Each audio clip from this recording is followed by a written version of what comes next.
guys, welcome back to my channel. So today's video is gonna be all about my top 5 like mistakes, regrets, whatever you want to call them, when it comes to my Etsy shop and when I started. So I'm hoping that these tips will help you guys if you're starting out or you're thinking about starting a shop. I think that these will definitely help you. I wish that I had thought of these things when I was starting out because I think it would have made my life a lot easier. But before I get into this video, if you guys are new here, make sure you click the subscribe button. It's somewhere down below. I'm not exactly sure where. If you want to join our YouTube family, I do lifestyle videos, business videos. I take you behind the scenes of my sticker shop. We do plan with me's. I show you guys my new releases. We just do it all on this channel. So make sure that you subscribe if you're interested in any of that. And if you want to be one of the first ones to see my video, make sure you click that bell notification because YouTube will send you an email letting you know that I uploaded. Also, like this video if you are liking my content. It helps other people find my videos, so it'll help other people avoid these mistakes. So definitely help people find my video because we don't want them to make these same mistakes. Let's just get right on into the video. Okay, so my first regret was that I didn't plan out anything. I started my Etsy shop on a complete whim, you guys. It's so funny. I get asked so many times like, how did I plan for it? You know, how many things did I put up in my shop? All these kinds of things. And like, guys, I didn't plan it at all. I just started it on a whim, which was kind of nice, but like even after starting it on a whim and getting orders, I still didn't plan out stuff. I still didn't like think ahead to what I was gonna work on next. I didn't have a game plan. I just would put stuff up like here and there, and I didn't really think things through. And so I wish that I would have planned it out a little bit better. In my defense though, I really never wanted to start an Etsy shop. I really was just making stickers for myself and my mom encouraged me to put them up. So it's my mom's fault. We'll blame her. Hopefully she doesn't watch this one. I wish that I would have planned it out a little bit more once I opened it and kind of decided, yes, this is a thing that I'm gonna be doing. I wish I would have taken the time like I do now, where every week I sit down and I plan out, you know, what I wanna come out with for the month and my release schedule and everything. So that is one tip that I will give you if you're planning on starting a shop. Make sure you plan it out. The next thing kind of goes along with this, but it's to be consistent. Whenever, like my first 2 years, I was not consistent in putting up new releases. I really would just like design something and then put it up, and then I might not design something for another month. Like I was not consistent with it. And I think with this, you have to be consistent. You want your customers to know when they can expect new stuff in your shop. So I try to put out a shop calendar now. I try to like be super active and involved with my customers. I send out emails when I upload new stuff or when I list new stuff. Upload, we're not talking about YouTube here. I try to send out emails whenever I put up new stuff in my shop, and I just try to keep my customers really involved and in the know. I'll talk about it on Instagram. I will talk about it in my Facebook group.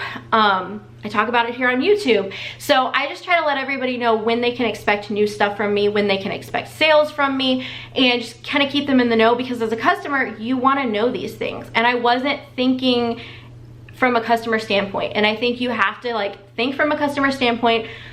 It's kind of like YouTube. Like when you're watching somebody on YouTube, you want to know when you can expect new videos from them. Can you expect them every week? Can you expect them once a month? Can you expect them Monday, Wednesday, Friday? Like we want to know these things. So definitely be consistent, have a plan.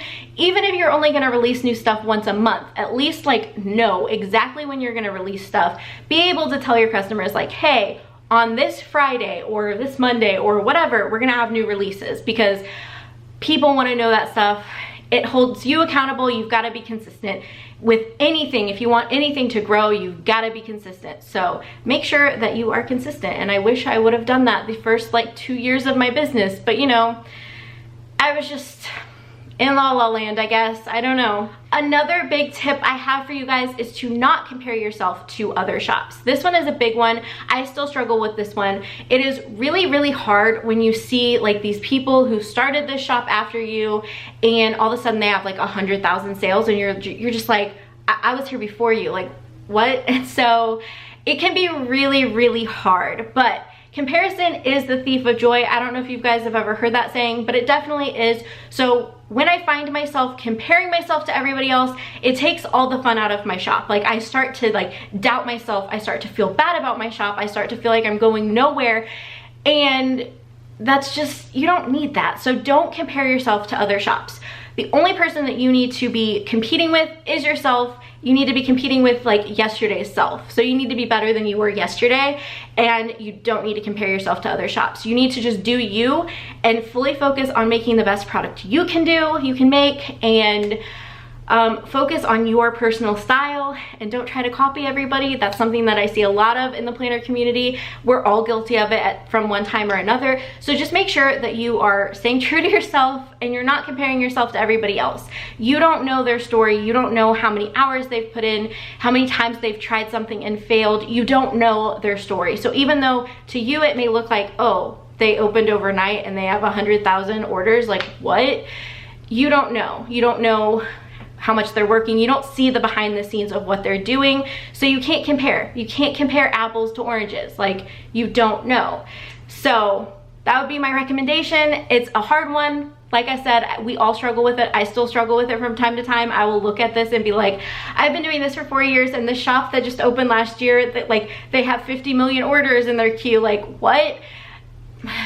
Don't compare yourself. Just do yourself a favor. Don't. Like, if you feel like you're doing that, unfollow people on Instagram. Don't pay attention to it. Just work on your shop and making it the best that you can, and don't compare everything to everybody else. All right, my fourth tip kind of goes along into like planning, but whenever I said planning, I meant more like look up all the tax information, plan out a name, plan out a game plan, all of that. But one thing that I wish that I would have done from the get-go is tried out different paper. I just kind of found like paper at Staples. It was like matte sticker paper, and I went with it.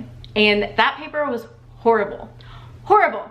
Like, I wish I could go back and send the first couple of orders with like the paper that I use now, or even the paper that I used before this, because that Staples paper, wouldn't recommend. So I definitely think that you need to try out different paper. You need to try out different print settings. Just try out all these things before you send products to people.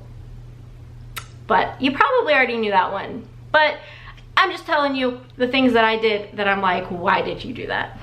I look at that and I'm like, what were you thinking? But I wasn't thinking. I just put my stickers up on a whim, and I was like, hey, this is what I'm using in my planner, so like if you want to buy it. But if you are definitely trying to make a business out of this, highly recommend testing out different papers. Online Labels and sheetslabels.com are two really awesome sites, and they will send you samples of different types of paper so you can try them out. You can see how things print, you can see how things cut, you can see, you know, is this going to be worth it to pay this extra for this kind, or should I do this? Or you're just try different paper, okay? Just take it from me. Don't just settle on like the first paper you find. Like, try different paper. All right, and then my last tip slash regret that I have is that I was not active in the planner community. So I definitely think that you need to be active in the community, and that doesn't mean like promote, or like try to like ask people to try out your stickers or buy from you. What I mean by being active in the community, and something that I'm still working on, is when you're scrolling through Instagram, instead of just posting, hey, like buy my stickers, hey, here's a new product, try to like comment on people's posts. Like, if you see a planner spread and you think it's really pretty, let them know, like talk to them. Like, it's social media. It's not just like post your stuff and expect everybody to, you know, like your stuff or comment on it. You have to like engage with people. It's social media. You have to be social. I struggle with being social, so social media has never been an easy thing for me, because I struggle with it and I'm like, I don't know what to say, and what if they think I'm weird, and you know, and I still struggle with it. But I really wish from the get-go I had been more involved in the planner community, and that I had been more consistent with uploading Plan With Me's on my other channel that I have way too many channels, but now it's all on here, so don't worry. If you're subscribing and you want to see Plan With Me, it's all on this channel.